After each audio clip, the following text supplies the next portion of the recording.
Μαθαίνουμε αγγλικά για να κάνουμε ταξίδια στο εξωτερικό, για να επικοινωνούμε με ανθρώπους από όλο τον κόσμο. Γιατί τα αγγλικά είναι η γλώσσα της τεχνολογίας, για να βλέπουμε ταινίες, για να καταλαβαίνουμε τα τραγούδια,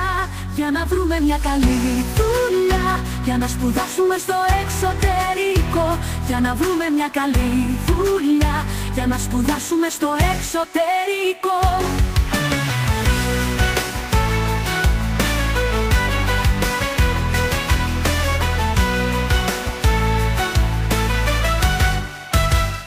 Μαθαίνουμε αγγλικά για να κάνουμε ταξίδια στο εξωτερικό, για να επικοινωνούμε με ανθρώπους από όλο τον κόσμο. Γιατί τα αγγλικά είναι η γλώσσα της τεχνολογίας, για να βλέπουμε ταινίες, για να καταλαβαίνουμε τα τραγούδια,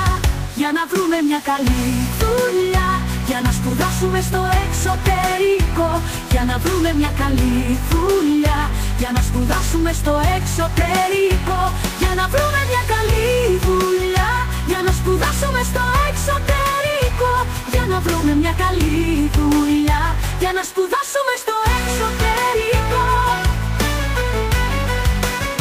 για να σπουδάσουμε στο εξωτερικό, για να βρούμε μια καλή δουλειά, για να σπουδάσουμε στο εξωτερικό, για να βρούμε μια καλή δουλειά, για να σπουδάσουμε στο εξωτερικό, για να βρούμε μια καλή δουλειά, για να σπουδάσουμε στο εξωτερικό, για να βρούμε μια καλή δουλειά, για να σπουδάσουμε στο εξωτερικό.